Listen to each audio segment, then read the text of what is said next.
twongeye gushima Imana igitondo cyiza yaduhaye. Bamwe ni mu gitondo, abandi ni nimugoroba, abandi ni mu gicamunsi, abandi ni mu kabwibwi. Imana ibaha umugisha, abandi ni nijoro cyane bitewe naho uhereye ku isi. Imana ibaha umugisha kandi Imana ikomeze kutugirira neza. Reka dusenge.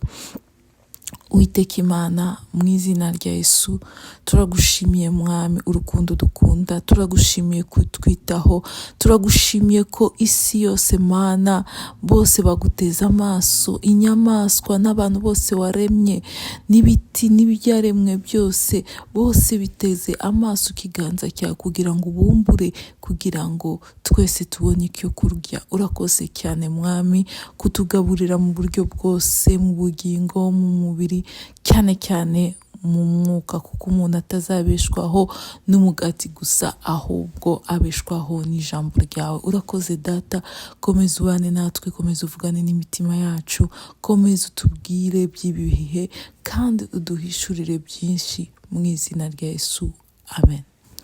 Ijambo Imana yaduhaye umunsi wa none ni ijambo riri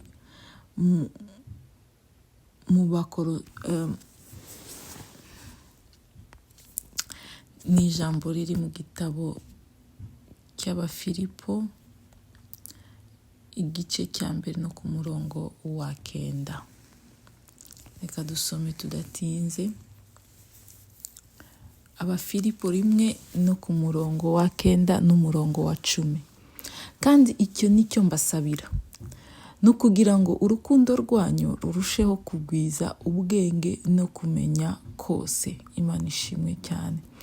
Urukundo rwanyu rukomeze kugwiza ubwenge no kumenya kose, mubone uko murobanura ibinyuranye, kandi mubone uko muba abataryarya n'inyangamugayo kugeza ku munsi wa Kristo. Ntituzahwema kubivuga, ntituzahwema kubisubiramo. Message yacu nyamukuru nuko Yesu ari hafi kugaruka. Yesu arimo gutegura itorero, Yesu arimo gutegura umugeni kugira ngo aze kumutwara. Rero tukwiriye kuba abakristo na nyabo, tukwiriye kugenda uko Imana ibishaka, kugira ngo tubashe kuba abatunganye rwose kuri wa munsi, tuba umugeni mwiza uberewe kandi udafite iminyangari cyangwa se adafite ikimwaro icyo ari cyo cyose. Imana ishimwe cyane. Uyu munsi turi mu ijambo rivuga ngo ibintu 10 dukwiriye kongera ku kwizera kwacu, ari ibintu dukwiriye kumenya. Umuririmbyi yararirimbye aravuga ngo kubimenya nibyo bifite agaciro, ari ibintu dukwiriye kumenya. Imana irifuza yuko ubumenyi bwacu bwaguka. Imana irifuza yuko twinjira ahandi hantu mu kumenya, tutera intambwe tuva mu bwiza tujya mu bundi mu buryo bwo kumenya. Imana irashaka ko imyumvire yacu yaguka. Imana irashaka ko ubuhanga bwacu mu byo mu mubiri, mu byo mu mwuka, ndetse no mu byo by'ubugingo, Imana ikomeze kutwagura mu buryo bwose. Imana ishimwe cyane. Reka tudatinze tuvuge ibintu 10 Imana ishaka yuko twongera ku kwizera. Ari umuntu uvuga ngo maze imyaka myinshi nsenga, mfite ukwizera, maze imyaka niyiriza ubusa, maze imyaka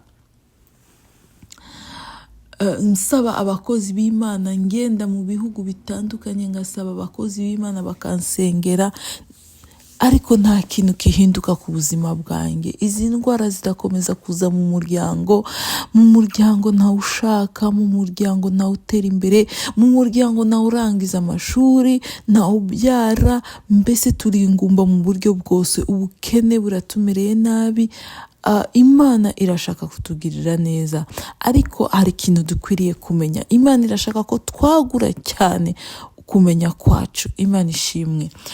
Imana yanyoboye yuko twaganira ku bintu 10 umukristo yarakwiriye kongera ku kwizera kwiwe, kugira ngo abashe kugira icyo kugira ngo abe umukristo wuzuye cyangwa se umukristo ufite ibyo Imana ishaka. Imana ishimwe cyane.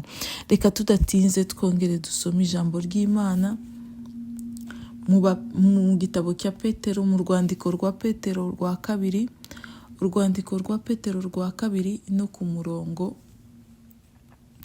urwandiko rwa Petero rwa kabiri igice cya mbere umurongo wa 5, twahera ku murongo wa 5. Umutwe w'ijambo uravuga ngo ibyerekeye ingeso za gikristo. Ibyerekeye ingeso ya gikristo. Niba ujya gusenga, niba ufata ibihe byo kwiriza ubusa, niba ushaka abakozi b'Imana bakagusengera, mu by'ukuri ni byiza cyane, ni byiza cyane, ariko Imana irashaka yuko tugira ibindi bintu twongeraho. Uyu munsi turareba ibintu 10 Imana yifuza yuko twongera ku kwizera kwacu kugira ngo tube ku rugero rushitse, tube abakristo bafite urugero rushitse rwa Kristo.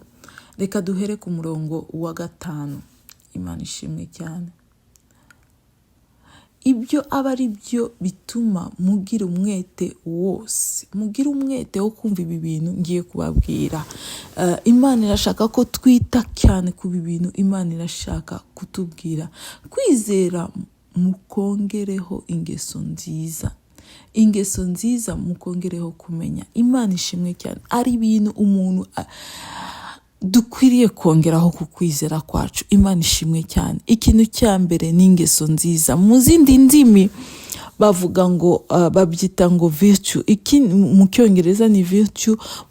Virtue ni ukuvuga ngo imbaraga. Tugomba kongeraho imbaraga mu kwizera kwacu, kuko ibintu tubwiriza ntabwo ari amagambo gusa, ahubwo ijambo ry'Imana ni imbaraga. Imana ishimwe cyane. Ni ubupfapfa kubarimbuka, ariko kubizera ku banyabugingo ni imbaraga z'Imana. Tugomba kongeraho imbaraga mu kwizera kwacu. Niyo mpamvu yacu yo gusenga, niyo mpamvu yacu yo kwiyiriza ubusa, kugira ngo twongerereho imbaraga. Mu ngeso nziza muzongereho kumenya. Imana irifuza ko tutera intambwe mu kumenya.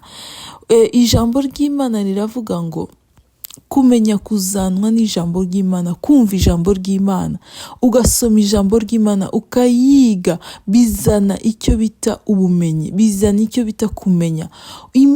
Ubutunzi bwa mbere ni ukumenya Imana. Kuba ukize cyane, ikintu kiguha agaciro ntabwo ari amashuri menshi wize, ntabwo ari amafaranga menshi ufite, ntabwo ari n'ibintu byinshi utunze. Ikintu kiguha agaciro ntabwo ari imyenda myiza wambara, ntabwo ari byo, cyangwa se amamodoka meza, cyangwa se inzu nziza ugendamo. Ikintu kiguha agaciro by'ukuri ni ukumenya Imana mu mutima wawe. Umuririmbyi Apollinaire yaravuze ngo kubimenya niryo banga, kubimenya nibyo bifite agaciro. Imana irashaka ko dutera intambwe mu kumenya. Imana ishimwe cyane. Tukamenya Imana. Ni gute wamenya Imana? Umenya Imana mu gihe usoma ijambo ry'Imana. Umenya Imana mu gihe ugira umwete wo kumva inyigisho z'abakozi b'Imana, cyangwa se witeza imbere mu kumenya, ukagira ubumenyi, ukagira n'imyumvire yagutse. Imana ishimwe cyane. Mu kumenya ngo twongereho kwirinda. Kwirinda rero ni imbuto mu mbuto 9 z'Umwuka Wera. Ni imbuto ya 9 mu mbuto z'Umwuka Wera. Ni ukuvuga ngo imbuto, impano, cyangwa se umurimo wo kwirinda ni umurimo abantu benshi batazi, ni umurimo abantu benshi basuzugura. Iyo uri umukobwa ukajya gusura umuntu w'umusore, umuntu udafite umuryango, cyangwa se umuntu wibana, cyangwa se afite umuryango, ukajya kumusura mu cyumba cye, mukaguma mu cyumba muri babiri, niki utekereza ko cyavamo inda y'ikinyendaro, havamo kurwara indwara z'ibyorezo. Ni ukuvuga ngo ntabwo uba ufite kwirinda muri wowe. inshuti ugendana nazo, iyo ugendana n'abantu b'abasinzi, iyo ugendana n'abantu bavuga ibintu byose biteye isoni, ntabwo uba ufite kwirinda, ntabwo uba ufite kurinda ubugingo bwawe. Reka nkubwire mwene data, ubugingo ni ikintu gihenze cyane. Mu bintu bihenze cyane ni ubugingo. Uzabaze abantu barimbutse, abantu bari muri aka kanya tuvugana, bari Gehenomu, barimo gutotezwa n'abadayimoni, ubabaze iki ari cy'ubugingo, nibo bakubwira yuko ubugingo burahenze. Bwene data, dukwiriye kugira ukwirinda muri twebwe, kwirinda kuko ubugingo burahenze cyane.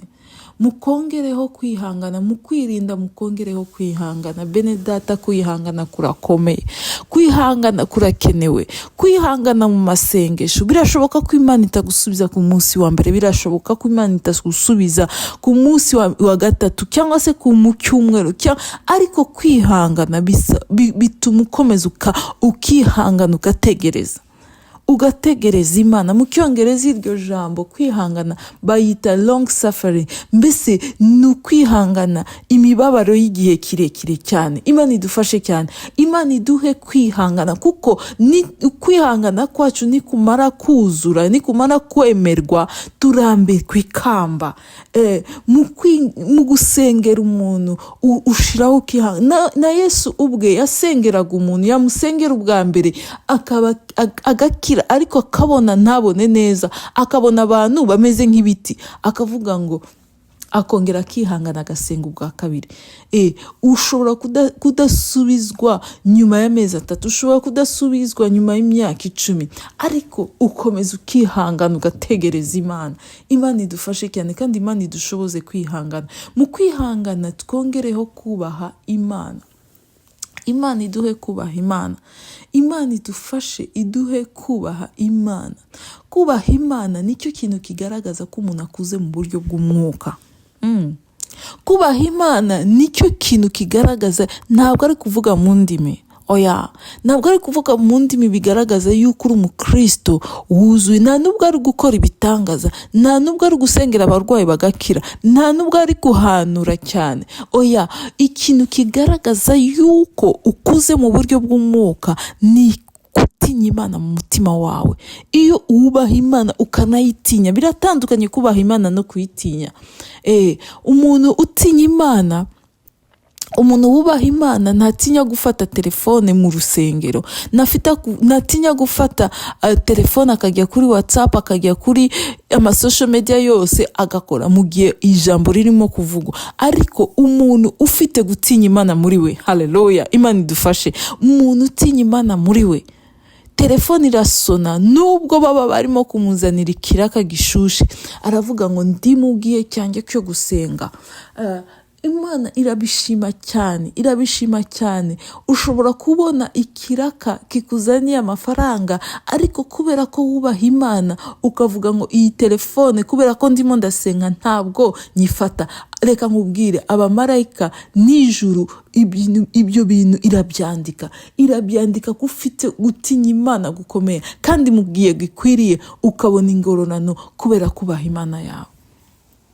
Ijambo riratubwiye ngo gukubaha ngo twongereho gukunda bene data. Ndakundira ijambo cyane, gukunda bene data.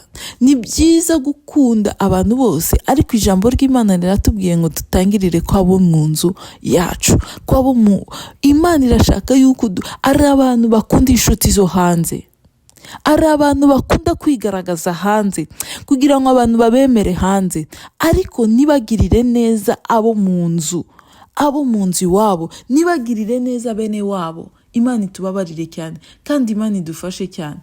Ari abantu bagirira neza rubanda, nibagirire neza bene wabo, nibagirire neza so muri mwene data uwo muvukana muri Kristo Yesu.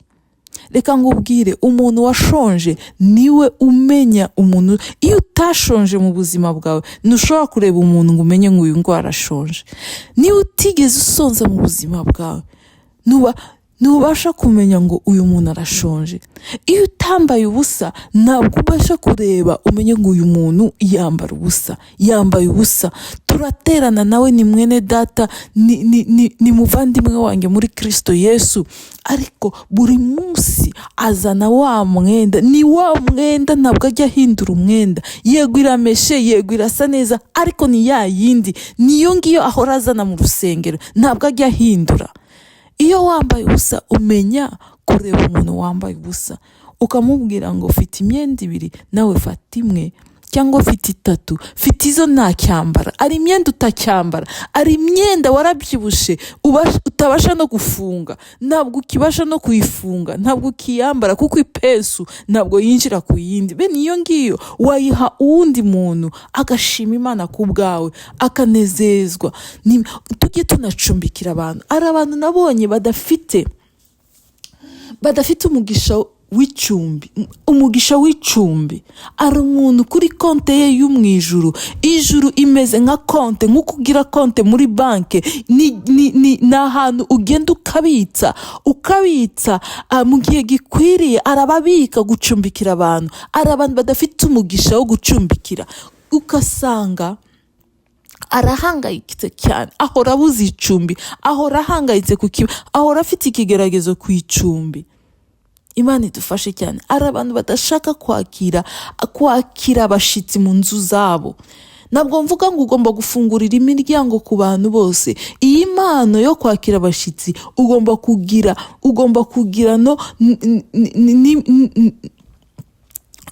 ni impano yo kurobanura imyuka. Ntabwo ugomba kwinjiza umuntu uwo ari we wese mu nzu yawe, ariko ijambo riratubwira kugirira neza bene data. Iyo mwakiriye abakozi b'Imana mu rusengero bavuye kure, jya uba uwa mbere uvuga ngo muze mu nzu yanjye, mwinjire mu nzu yanjye, ubacumbikire. Nibiba ngombwa uve ku buriri bwawe, ubahe uburiri bwawe bwiza, wowe ujye kuryama muri salo, ariko wakira abashitsi, ugire icyo ubitsa kuri konte yawe. Imana idufashe cyane. Abrahamu yakiriye gusohoza kw'isezerano cyari kimaze imyaka 25 kubera kwakira abashitsi. Kubera kwakira abashitsi yakiriye umugisha. Ari abantu badafite ikintu kuri konte yabo mu ijuru. Iyo ubona iwanyu mwabagaho ari papa mama n'abana gusa, nta muntu yaba kote ya mama wawe, yaba kote ya papa wawe, nta muntu wakuze ubona, nta muntu uwundi atari mwebwe uza gucumbikira iwanyu, umenye ko kuri konti yawe hari 0. Ushatse wakongera ukubaka konti y'iwanyu mu rwego rwo gucumbikira, ukubaka umugisha, ugashakisha umugisha wo gucumbikira abashitsi. Abrahamu yakiriye abashitsi. Bashatse gukomeza urugendo, bashatse kwanga, arabinginga. Ari igihe bisaba kwinginga, cyane cyane mu muco wacu ya Kinyarwanda. Abantu batwigishije cyane kwirarira, ariko Bibiliya irambwira ngo kwirarira ni icyaha. Umuntu arashonje ariko wamubaza akavuga ngo yandahaze, kandi mu by'ukuri amaze 2 amaze 3 atarya. Bisaba kwinginga, bisaba kutamubaza ngo ese ngugaburire. Ari abantu bategereza ngo abashitsi babanze batahe kugira ngo bategure ameza. Oya, ntabwo ugomba kugira isoni yo kuzana cyayi cya mukaru. Nubwo mutatetse inyama, ntabwo ugomba gukora icyaha cyo kwirarira. Nubwo watetse ibishimbo n'ibijumba cyangwa se ibishimbo n'ibirayi, zana ibyo ngibyo watetse, hamwe no guca bugufi mu mutima wawe, hamwe no kubisengera. Ntunagira ubwoba ko ari bikeya. Yesu yatubuye imigati. Yesu yazamuye imigati n'amafi 2 agaburira abantu 5,000. Nawe bya bindi bikeya nugira ubwoba, sigaho kwizera guke, zamura kwizera kwawe ubizane nk'uko bimeze. Nubwo utafite amata watetse umukaro, bizane uko bimeze, birabaryohera. Murakora umunsi mukuru hejuru y'uwo mukaro, hejuru y'ibyo biryo bidafite inyama. Ariko ari ibindi bihugu inyama mu by'ukuri abantu birata ko batetse inyama. Mu bindi bihugu abakire nibo bataga inyama. Inyama ni ibiryo by'abakene. Imana idufashe cyane. Abakire barya imbuto n'imboga, bakarekera iyo ngiyo. Imana idufashe cyane, ntugire isoni, wiyakire uko umeze, utirarira, uzane ibyo ngibyo uko bingana kose, uko bimeze kose, ariko hamwe n'umutima uciye bugufi, hamwe n'umutima ufite urukundo kuri mwene data, mubisangire uko bimeze, kandi Imana iraguha umugisha. Aburahamu yakiriye abashitsi, abakarabya ibirenge, abagaburira, ababagira ikimasa, Sara aragenda arashashanya, ateka imigati, babakorera ikivuguto, babaha n'inshushu, babahaye ibyo bari bafite byose. Barangije barahanura, bamaze kurya barahanura. Umuhanuzi ahanura iyo amaze guhaga, aravuga ngo igihe nk'iki, umwaka utaha igihe nk'iki, umugore wawe Sara, ntabwo bavuze uwundi, baravuze ngo umugore wawe Sara, uriya ucutse, uriya ushaje, uriya umeze nabi, niwe uri bukikire umwana. Saha bituma aseka, aravuga ngo ibi bintu ntibibaho, ibi bintu ntibishoboka. Araseka, aravuga ngo ibi bintu birasekeje. Ariko Imana yamukoreye igitangaza. Kubera iki? Kubera kwakira abashitsi, kubera gukunda bene data. Yugira umwete, gubu wa mbere uvuga ngo ari umukozi w'Imana ntazibagirwa, yampaye ubuhamya ndi umwana muto. Yabivuze ndi mu rusengero ndi umwana muto. Yari umumama afite umugabo w'umupasitore, avuga ukuntu Imana yamuhaye umugisha uzarya we ukarya abana be, ukarya abuzukuru, ukarya abuzukuruza, ukarya buvivi. Imana yamuhaye business izatunga umuryango wose. Kubera iki? Kubera kumesa imyenda y'imbere y'abakozi b'Imana.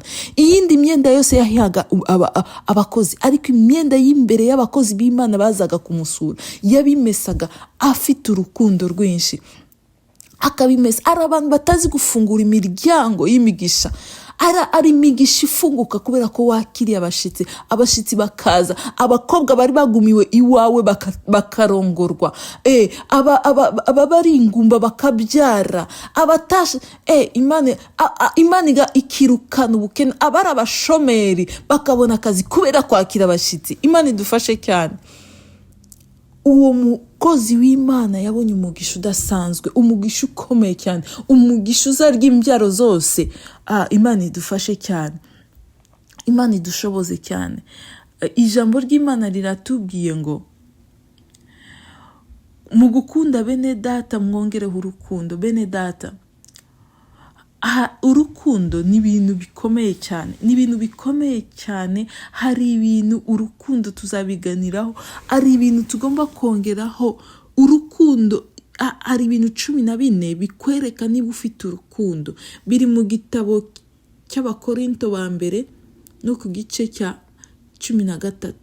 13 ritubwira urukundo rurebuje. Ibintu 14 wasuzuma kugira ngo umenye yuko ufite urukundo. Nubwo navuga indimi z'abantu n'iz'abamarayika, ariko singira urukundo. Nubwo waba uzi guhanura, ariko udafite urukundo, kugira ngo hakorwe n'impano yo guhanura, bisaba yuko uba wakunze umuntu. Gukunda ni iki? Gukunda no kumva ushaka kugirira umuntu neza, no kwita ku nyungu z'uwundi. Ni ukuvuga ngo urukundo no kwita ku wundi, no kwita ku nyungu z'uwundi. Ngo nubwo navuga indimi z'abantu n'iz'abamarayika, ariko singira urukundo, bampindutse nk'umuringa uvuga cyangwa se icyuma kirenga. Kandi nubwo nagira impano yo guhanura, nkamenya ibihishwe byose n'ubwenge bwose. Wari uzi ko ari impano yo guhanura izanwa nuko ufitiye umuntu ugiye gukorera, ukaba umufitiye urukundo. Umuntu ugiye guhanura, iyo ahanura nta rukundo, ibyo bintu wahanuye ntibishobora no kubaho. Ariko bigusaba kubanza ukagira urukundo, ukunde uriya muntu urimo guhanurira. Imana ishimwe cyane. Nkamenya ibihishwe byose n'ubwenge bwose, kandi nubwo nagira kwizera kose, nkabasha gukuraho imisozi, ariko singira urukundo, ntacyo mba ndicyo. Kandi nubwo natanga ibyanjye byose, nkagaburira abakene, ndetse nkitanga nanjye ubwanjye ngo mbatwike, ariko singira urukundo, ntacyo byamarira. Urukundo rurihangana, rukagira neza. Urukundo ntirugira ishari. Imana idubabarire. Imana itubabarira urukundo ntirwirarira, urukundo nurwihambaza. Mwayumvise aho hantu, urukundo ntabwo rwirarira. Ntabwo ugomba kuvuga ngo ngewe ntabwo ngaburira abantu kubera ko ntafite amata, ntabwo ngaburira abantu kubera ko ntatetse inyama. Oya, ntabwo wirarira. Urukundo wiyereka ukuri. Hari icyaha abantu benshi batitaho, icyaha cyo kwifata uko utari. Ni icyaha cyo kwifata uko utari. Niba uyu munsi udafite amata, si bivuga ko uzahora, si bivuga ko ntabwo wigeze utunga amata. Ari igihe byabaye, ari igihe bizongera bikaba, ariko mugiye ari ukumeze wikwifata uko utari. Imana idufashe cyane. Ntirwihimbaza, ntirukora ibiteye isoni, ntirushaka ibyarwo, ntiruhutiraho, ntirutekereza ikibi ku bantu, ntirwishimira gukiranurwa kw'abandi, ahubwo rwishimira ukuri. Rurababarira byose, rwizera byose, rwingingira byose, rwihanganira byose. Urukundo ntabwo rushira. Guhanura bizashira, no kuvuga mu ndimi bizashira, ariko urukundo rwo ntabwo ruzashira. Imana idufashe cyane. Imana idushoboze cyane. Imana idufashe cyane kandi Imana idushoboze cyane. Urukundo, ibi ni ibintu bine byatuma umenya niba ufite urukundo muri wowe. Hari umurongo muri uru rwandiko rwa kabiri rwa Petero igice cya mbere, ari umurongo rwa 8 rwamfashije cyane, rwanejeje cyane. Ni ijambo rivuga ngo kandi rero utagira ibyo, oya uwa 8, kuko ibyo nibiba muri mwe bikabagwiriramo, bizatuma mutaba abanyabute cyangwa ingumba mu byo kumenya neza umwami wacu Yesu Kristo. Ari ibintu turi mu ingumba kubera kudakura. Ni ukuvuga ngo ibi bintu bigomba kugwira muri twebwe. Kugwira ni ukuvuga ngo byari bikeya birimo kugenda byiyongera.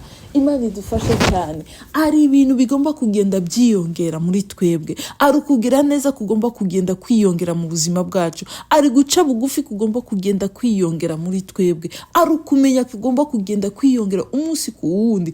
Mu gitondo gyubaza, iyo umunsi urangiye gyubaza, ese uyu munsi niki namenye bundi busha? Uyu munsi ninde nagiriye neza? Ese uyu munsi ninde nakiriye bugufi? Guca bugufi kugomba kugenda kwiyongera mu mitima yacu. Ego, ni ukuvuga no kwizera kugomba kugenda kwiyongera. Uko wizeye ejo, uyu munsi ugomba kurushaho kwizera. Imana ishimwe cyane, kuko uko turushaho nuko tugenda dusanganira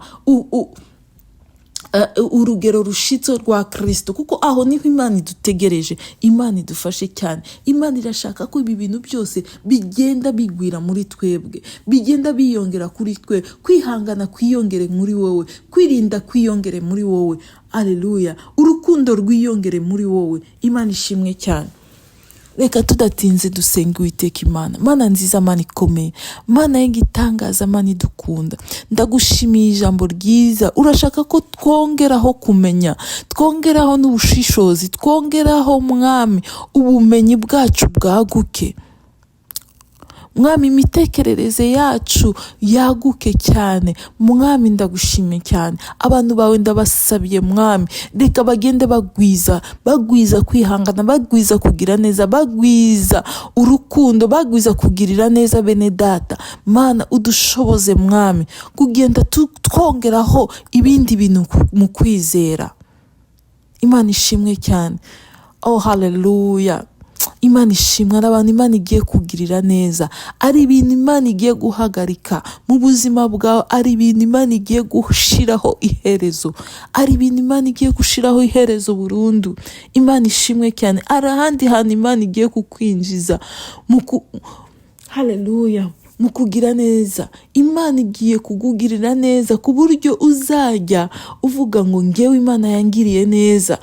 Ukareba umuntu uza gusenga n'amaguru ukavuga ngo wowe ndakuguriye imodoka, kubera ko Imana yakugiriye neza, kubera ko Imana yaguhaye umutima wagutse. Ukavuga ngo wowe nshizeho iherezo ku buzima bwawe bwo gukodesha, kubera ko Imana yangiriye neza, nawe ngiye kukugurira inzu. Ari urwo rwego Imana igiye kukwinjizamo, ari ukugira neza Imana igiye kukugirira, nawe ugahinduka icyuma mu biganza by'Imana, ukareka kuba ingumba mu byo kumenya Kristo, ukareka kuba ingumba mu byo kwizera. Imana ishimwe cyane. Murakoze cyane. Imana ibahe umugisha. Mwari kumwe na Kabera Fifi. Imana yongere ibegere ibagure, kandi ndabakunda, ariko Yesu arabakunda kurushaho. Imana ibahe umugisha. Amen.